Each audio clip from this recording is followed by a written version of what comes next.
నమస్తే దోస్తులు, Yakshini final page అయితే వచ్చేసింది. అండ్ ముందుగా అందరికి రాఖీ శుభాకాంక్షలు. అండ్ ఈ వీడియో మాత్రం వేరే లెవెల్ ఉంటది. లాస్ట్ క్లైమాక్స్ లో క్లింకారుడు కూడా వచ్చిండు. లాస్ట్ దాకా చూడండి, మీకైతే మస్తు అనిపిస్తుంది. అండ్ నా ప్రతి వీడియోని బాగా సపోర్ట్ చేసిళ్ళు. అండ్ యక్షిని సిరీస్ ని కూడా బాగా హిట్ చేసిళ్ళు. అండ్ నెక్స్ట్ వచ్చే సిరీస్ గురించి కూడా లాస్ట్ కు పెట్టిన, అది కూడా చూడండి. అండ్ మీ అందరికీ తెలుసు కదా, ఈ వీడియోకి కనుక 24 hours లో 8K లైక్స్ వస్తే నెక్స్ట్ వచ్చే కాశ్మోరా సిరీస్ చాలా ఫాస్ట్ గా పెడతా అన్నమాట. తొందరగా ఈ వీడియో అయితే ఫాస్ట్ గా చూసేయండి.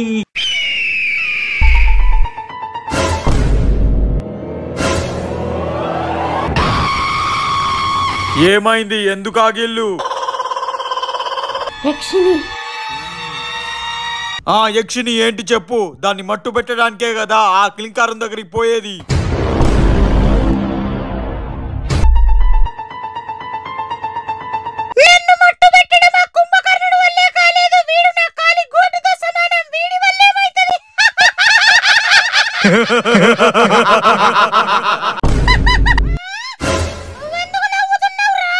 వాడు వీడు అంటున్నావే గాని క్లింకారుడు పేరు పలకడానికి కూడా భయపడుతున్నావు అంటే నువ్వు ఎంత భయపడుతున్నావో నాకు అర్థమైంది.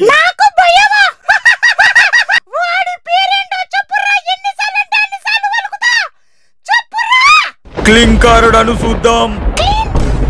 ఆ బంగారపు బిందెను నేను కాపాడలేకపోతే నాకు ఎన్నో ఆటంకాలు ఎదురు అవుతాయి. ఒక్క పేరు పలకడం వల్ల నాకు మరణం సంభవిస్తుంది అని అగ్నిదేవుడు అన్నాడు. అది ఈ పేరే అయ్యి ఉండొచ్చు కదా.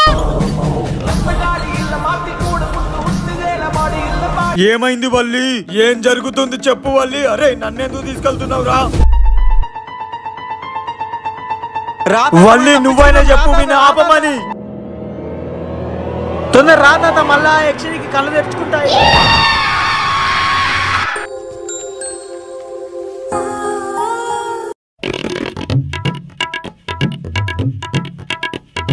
అమ్మా ఏం ఆలోచిస్తానమ్మా? మీ అన్న సాంబన్ దగ్గర పోయిండు. ఈ యక్షిని కూడా సాంబన్ దగ్గరికే పోయింది. ఏమైతుందో అని భయమైతుంది నాన్న. ఏమైతుంది? ఆ యక్షిని పోయినసారి ముసలోని కళ్ళు గుడ్లు వీకింది, ఈసారి కాళ్ళు చేతులు ఇరగొడుతుంది. ఆ ముసలోని ఏమైనా చేసుకొని గానీ నా కొడుకు ఏం కాకుండా సరే.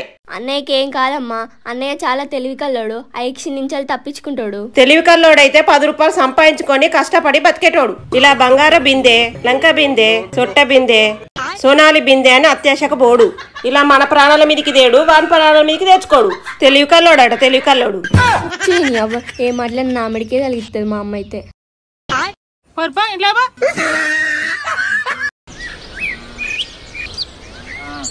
వదుల్రా వదుల్రా అంటే ఏమైంది తాత?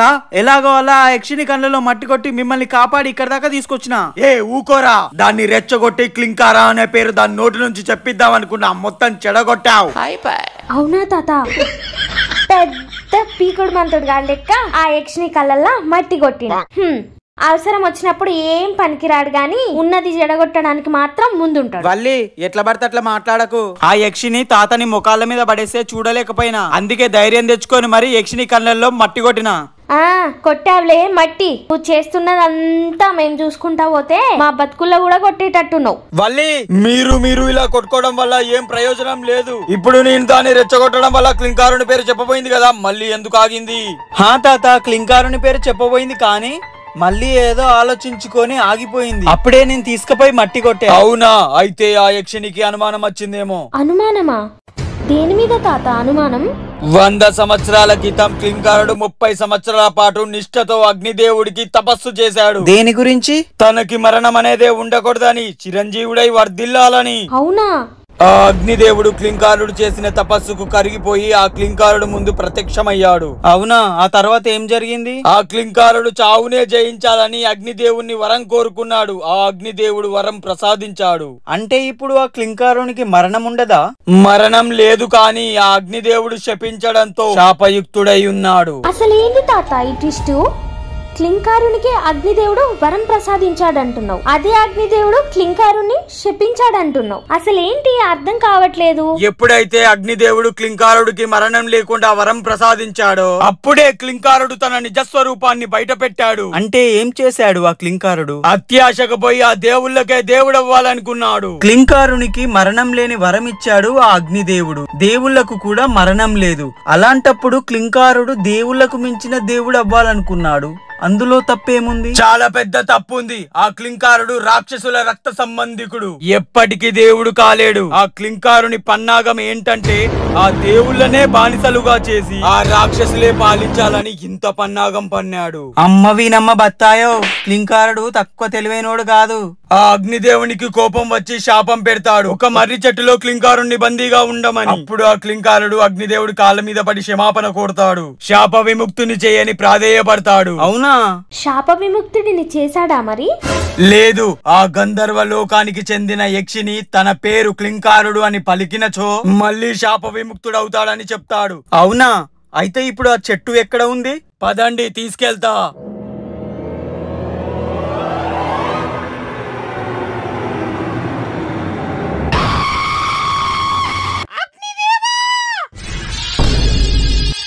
అసలు ఏం జరుగుతుంది?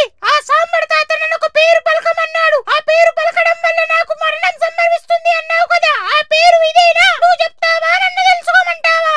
కాలానికి ఎదురు ఎవరు వెళ్ళకూడదు యక్షిని. కాలానికి మనిషి గాని దేవుడు గాని ఎదురు వెళ్ళలేడు, కానీ ఈ యక్షిని వెళ్లి కాలాన్ని అంతం చేస్తుంది. చూడు అగ్నిదేవా.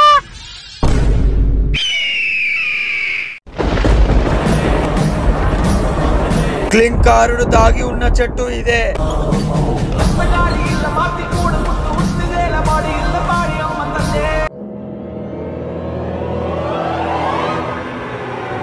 ఈ చెట్టులో ఉంది ఆ క్లింకారుడే.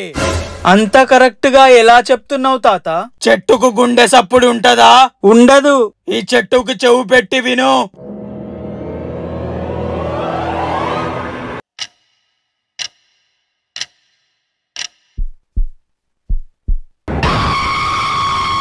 చెట్టుకి గుండె కొట్టుకుంటుందేం తాత?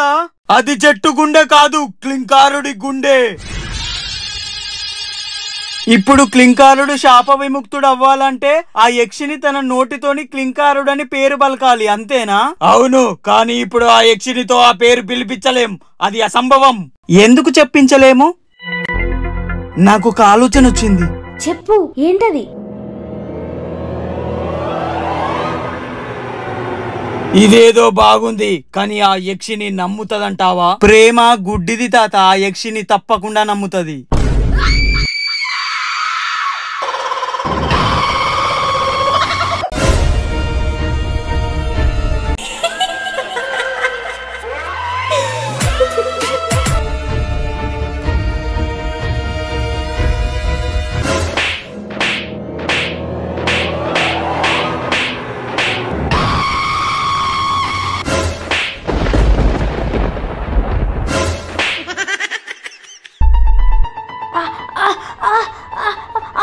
తాతయ్య, నాకు ఊపిరాడట్లేదు తాతయ్య.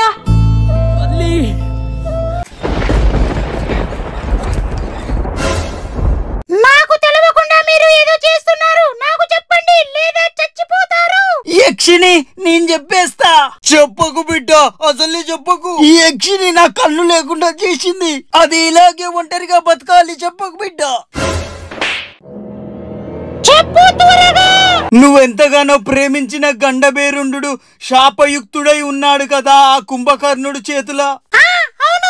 ఆ బంగారపు బిందెను నేను దక్కించుకుందాం అనుకున్నా కాబట్టే ఇప్పుడు నీ చేతుల ఇలా చిత్రహింసలు పడుతున్నా. నేను చేసిన తప్పుని సరిదిద్దుకోలేను, కానీ నువ్వు ప్రేమించిన గండబేరుణ్ణి శాప విముక్తిని అయ్యేలా చేస్తా.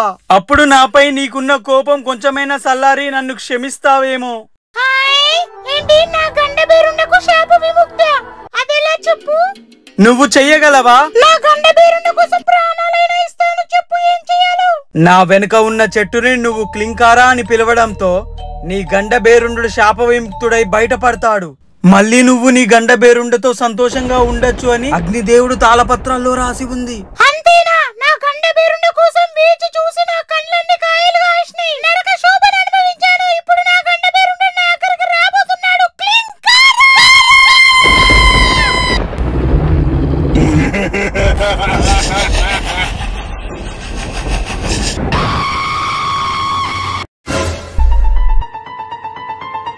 పదండి పదండి, క్లింకారా వచ్చాడు.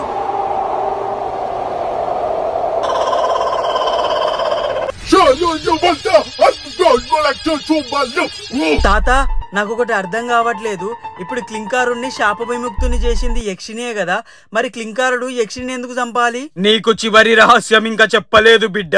ఏంటి తాత అది? ఆ యక్షిని క్లింకారుణ్ణి పిలవగానే శాప విముక్తుడు అవుతాడు నిజమే, కానీ ఆ అగ్నిదేవుడు ఇచ్చిన వరం చావునైనా జయిస్తాడు అని. కానీ ఆ వరం మాత్రం ఇప్పుడు ఉండదు. ఎప్పుడైతే ఆ క్లింకారుడు ఆ యక్షిని హతమారుస్తాడో అప్పుడే అగ్నిదేవుడు ప్రసాదించిన వరం కూడా క్లింకారుడికి లభిస్తుంది. అది స్వయంగా అగ్నిదేవుడే చెప్తాడు. క్లింకారుడు అగ్నిదేవుడి పాదాల దగ్గర వేడుకున్నప్పుడు. అది అన్నమాట సంగతి.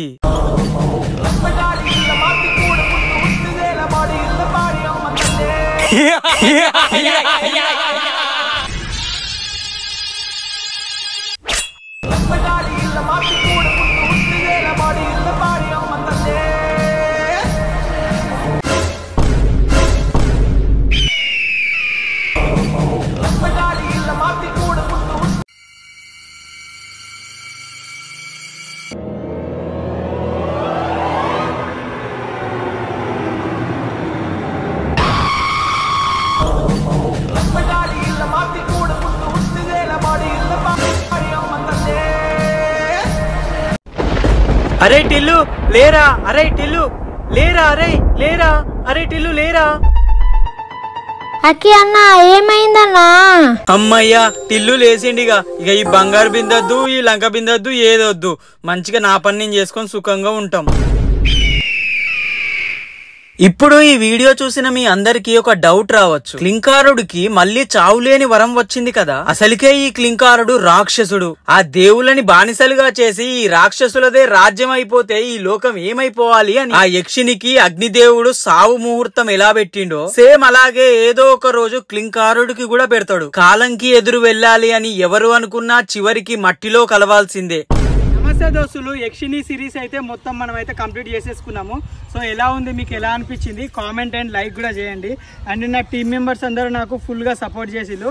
ఫ్రమ్ కాశ్మీర సిరీస్ నుంచి అలంకృత, మన కరుణాకరు అండ్ దినేష్ అండ్ కల్పన. అంటే కల్పన అసలు పేరు వచ్చేసి హాసిని అన్నమాట. అండ్ మన టిల్లు కూడా. సో మన టీం అంతా ఎప్పుడు మిమ్మల్ని ఎంకరేజ్ చేస్తూనే ఉంటుంది. సారీ, మమ్మల్ని మీరు అందరూ ఎంకరేజ్ చేస్తూనే ఉండాలి. అండ్ ఇలాంటి వీడియోస్ ముందు ముందు వస్తూనే ఉంటాయి. ఈ సిరీస్ అయితే ఇప్పుడు కంప్లీట్ అయింది. అండ్ నెక్స్ట్ వచ్చే సిరీస్ మాత్రము కాశ్మోరా సిరీస్ సీజన్ 2 రాబోతుంది. మీ ఆ సిరీస్ని మాత్రం వేరే లెవెల్లో మేమైతే మీ ముందుకు తీసుకొస్తాము. సో మీరు ఇలాగే మా అందరికీ సపోర్ట్ చేస్తూ ఉండాలి.